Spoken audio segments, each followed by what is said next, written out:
এদেশের মানুষ হজ করছে, আগে এত হজ করতে পারতো না। কিন্তু একজন হাজী সাহেব আসলে আগেকার যুগে মানুষের কিন্তু অনেক সম্মান করতো তাকে। কেন? যে তিনি হজের পরে অনেক বিরাট পরিবর্তন হয়ে আসছে তার মাঝে, এবং দেখা যেত তিনি তাকওয়াবান হয়েছেন, পরেজগার হয়েছেন, তিনি অন্যায় কাজে ব্রতী হন না, খারাপ কিছু করেন না, প্রত্যেকটি কাজ তার সুন্দর হয়। এই জন্য তখনকার হাজী সাহেবদের একটা নাম ডাক ছিল। আজ আমরা হজও করি, আবার ফিরে এসে অন্যায়ও করি। সেই জন্য আজকে আমাদের আলোচ্য বিষয় হচ্ছে হজের পরে আমাদের কি করণীয়। অধিকাংশ মানুষ চলে এসেছে হজ থেকে, এই জন্য এখন বিষয়টি আমরা আলোচনা করা দরকার। সম্মানিত মুসল্লিয়ান ইকরাম, হজের আগে আপনি যেই রকম চলতেন, আপনাকে কেউ হাজী সাহেব বলতো না, এখন আপনাকে হাজী সাহেব বলে। মনে মনে আপনার খুব আনন্দ, এখন আমাকে সবাই হাজী সাহেব বলছে। আপনি বিশ্বাস করেন এটা কিন্তু আপনার হজের আমল নষ্ট করার জন্য যথেষ্ট হয়ে যাবে। কারণ ইখলাস না থাকলে প্রথম যে কাজটি করা দরকার, ইখলাসকে জিয়ে রাখতে হবে। যেই আমলটি আপনি করেছেন ওখানে ইখলাস ছিল, কিন্তু আমল করার পরে এখন আপনি যদি কোনো দেখানোর নিয়তে কিছু বলেন, যতটুকু বলবেন অতটুকু নষ্ট হয়ে যাবে। আগেরটা ঠিক ছিল, ঠিক থাকবে। যতটুকু প্রচার করে বেড়াবেন, যতটুকু মানুষকে শোনানোর জন্য করবেন, সেটুকু নষ্ট হয়ে যাবে। এই জন্য একজন মানুষের বড় যে নির্দেশনা আল্লাহ তাআলা দিয়েছেন, একজন মানুষকে, একজন ঈমানদারকে যে আমল করবে তাকে যে বড় নির্দেশনা দিয়েছেন তা হচ্ছে ইখলাসের। আল্লাহ তাআলা বলছেন, ওয়ামা উমিরু ইল্লা লিয়াবুদুল্লাহ মুখলিসিনা লাহুদ্দিন। মানুষদেরকে শুধু এই নির্দেশ দেওয়া হয়েছে যে দিনকে একমাত্র আল্লাহর জন্য খালেস করে ইবাদত করতে। ইবাদত যখন করবেন আল্লাহর জন্য করবেন। কেউ দেখলো না, জানলো না, কেমন লাগলো সেটা কখনো মুখে আনবেন না। আমি বেশ কয়েক ভাইকে দেখেছি, তিনি বলছেন মাকে নিয়ে হজ করতে গিয়েছিলাম, কেউ বলতেছে আমি হাজরা অসদ চুমু দিতে পেরেছি, কেউ বলতেছে আমি এতগুলি তোয়াফ করেছি, কেউ বলছে আমি আমি এতবার এই কাজ করেছি। এই সমস্ত কাজ যারা বলে বেড়ায় তারা কিন্তু মনে করছে আল্লাহ রাব্বুল ইজ্জত বুঝি তাদের অন্তরের খবর জানেন না। আল্লাহ তাআলা অবশ্যই জানেন। আপনি যখন এগুলি বলে বেড়াবেন সেটা আপনার জন্য কখনো ভালো হবে না, আপনার আমলটা নষ্ট হয়ে যাবে, আপনার আমলটা নষ্ট হয়ে যাবে।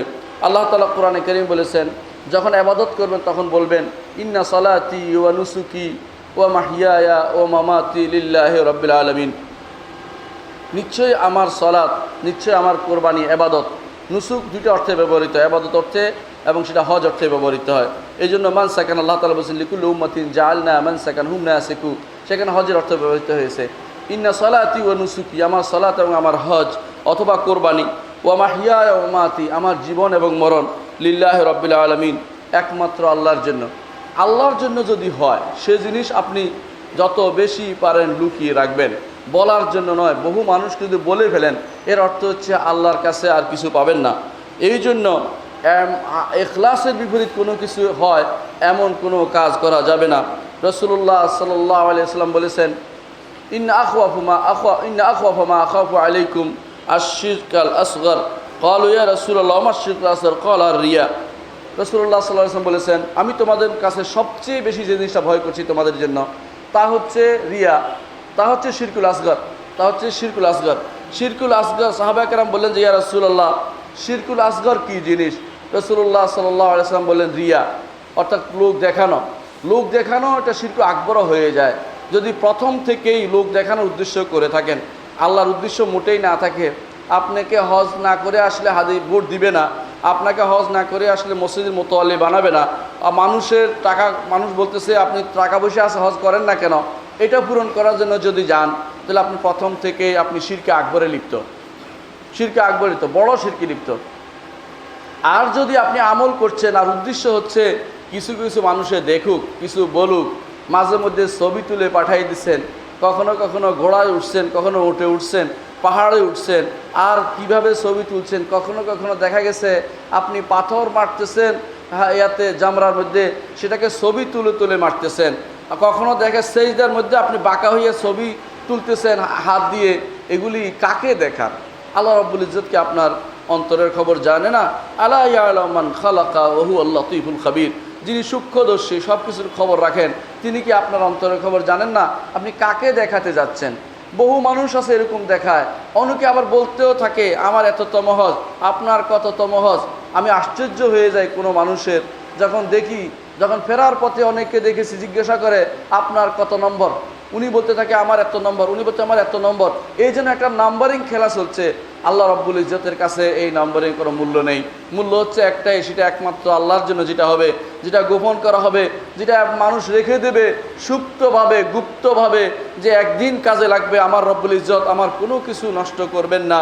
ইন্নাল্লাহা লা ইউযিউ আজরাল মুহসিনিন, নেককারদের যারা ইহসান করবে, সুন্দরভাবে প্রত্যেকটি কাজ করবে, তাদের কোনো প্রতিফল, তাদের কোনো সওয়াব আল্লাহ তাআলা কখনো বিনষ্ট করবেন না। আল্লাহ ওয়াদা করেছেন, আল্লাহ ওয়াদা করেছেন।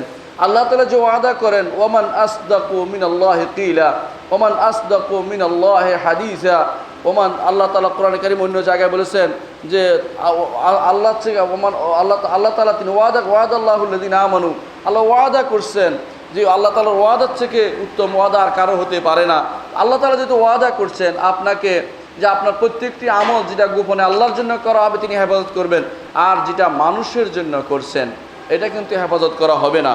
এই জন্য রাসূলুল্লাহ সাল্লাল্লাহু আলাইহি ওয়াসাল্লামের সাহাবীরা বলছেন যে ইয়া রাসূলুল্লাহ, শিরকে আসগর আপনি বলছেন, লোক দেখানো, এটা কি? এটা হচ্ছে সামান্য লোক দেখানো, কিন্তু প্রথম থেকেই লোক দেখানোর উদ্দেশ্য হলে শিরকে আকবর হয়ে যাবে।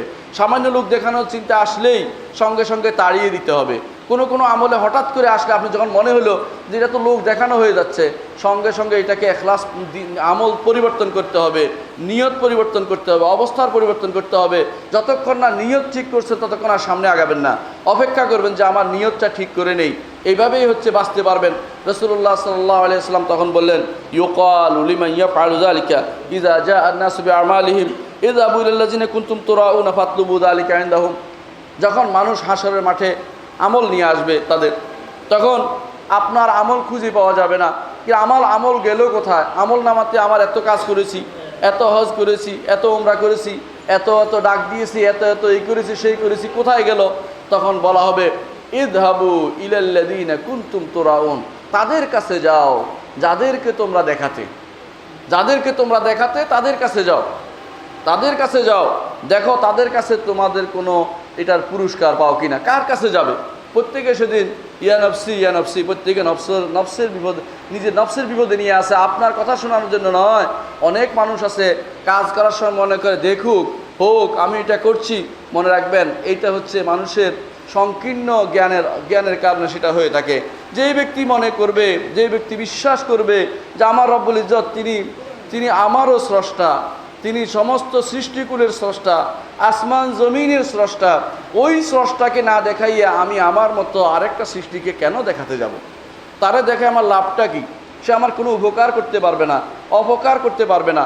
সে তার কাছে কোনো আশা করা শিরিক হবে, তার ভয়ে কিছু করা সেটাও শিরিক হবে।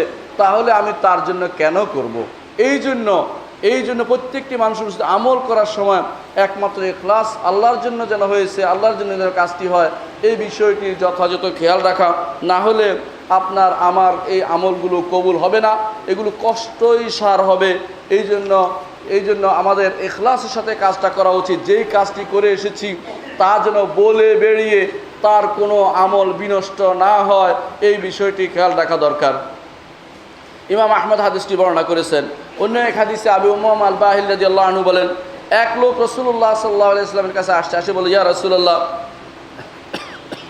একজন মানুষ তিনি সওয়াবের আশা করেন, সাথে সাথে এটাও চান যে মানুষে আমার কথা একটু স্মরণ করুক, যে আমি এই কাজটা করেছি। যেমন আপনি অনেকে দেখবেন মসজিদে দান করে, আবার মনে করে যে আমার নামটা খাতায় থাকুক, আমার নামটা উল্লেখ করুক, অথবা দানবীরদের নাম যে তালিকা হবে সেখানে যেন আমার নামটা উঠুক। বিশ্বাস করেন আপনার সেই সওয়াব পাবেন না, এগুলো এমনিই চলে যাবে।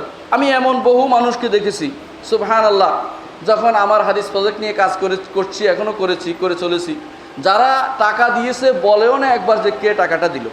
এরকম মানুষও আলহামদুলিল্লাহ আছে। কিন্তু আবার এর বিপরীত মানুষও পাওয়া যায়, যারা কয়দিন পরে খোঁজ নেয় আপনার কি করছেন, মানে কি করলেন, মনে হয় যেন টাকা খেয়ে চলে যাচ্ছে। এরকম কাজ হবে, মসজিদে দিয়েও এরপর খোঁজ দিতে থাকবে, বলতে থাকবে আমি এত দান দিয়েছি। এটা কিন্তু সবই হচ্ছে দুনিয়ার উদ্দেশ্যে। বোঝা গেল তার আখিরাতের তার কিছুটা কমতি আছে, ঘাটতি আছে। সেই জন্য আমরা যখন সৌদি আরব পড়তাম তখন একবার এক ব্যক্তি দান করেছে, এত বড় এক এক বড় এক দান করেছে, এক জামিয়াতুল বির, মানে যেখানে দান করার জায়গা। জিজ্ঞাসা করলো, কোথাও নামও লেখা নেই, কোথাও টেলিফোনও লেখা নেই, শুধু যে একটা বাক্স আছে, বাক্সের মধ্যে রেখে চলে গেছে। কোন ব্যক্তি এই 3 কোটি টাকা, 1 কোটি রিয়াল, কোন ব্যক্তি চিন্তা করবে যে এটা এইভাবে দিয়ে যাবে? এটা এই ব্যক্তি দিতে পারে যে ব্যক্তি একমাত্র আল্লাহকে ভালোবাসছে, একমাত্র আল্লাহকে ভালোবাসছে। এখলাসের সাথে যে ব্যক্তি কাজ করবে, সে লুকাইতে চেষ্টা করবে, সে চেষ্টা করবে রাতের অন্ধকারে জিনিস যেন কেউ দেখতে না পায়। সলবে সালিন কি করতেন, যখন কারো কোনো কিছু কান্না লুকাতে হতো, বলতো যে সর্দির খুব ব্যাগ পাচ্ছে, এই কয়দিন থেকে সর্দির খুব ব্যাগ পেয়েছে, আপনারা কান্না লুকাচ্ছে, রাতের অন্ধকারে যে আল্লাহর কাছে কাঁদছে, তার স্ত্রীও সেটা বুঝতে পারে না। এই জন্য এটার নামই হচ্ছে এখলাস। আমি যে আমলটা করেছি, এই আমলটা কি আল্লাহর দরবারে কবুল হয়েছে কিনা এখন তো কেউ বলতে পারবেন না, যতক্ষণ পর্যন্ত না মারা না যাচ্ছেন। এর আগ পর্যন্ত যে কোনো কাজ করে আপনার আমল বিনষ্ট হয়ে যেতে পারে। কারণ যদি শিরিক করি, কুফরি করি, মুনাফিকি করি, আপনার আমার আমল কিন্তু নষ্ট হয়ে যাবে। আল্লাহ তাআলা বলছেন, ওয়াকাদিমনা ইলা মা আমিলু মিন আমালিন ফাজআলনাহু হাবাম মানসুরা। তারা যে সমস্ত কাজ করেছে, এগুলো দিয়ে অগ্রসর হয়ে আমি সেগুলোকে বিক্ষিপ্ত ধূলিকণায় রূপান্তরিত করে দিয়েছি। তাহলে আমল ইখলাস না করলে শুধু নিজের কষ্টই সার হবে, আর কিছু হবে না।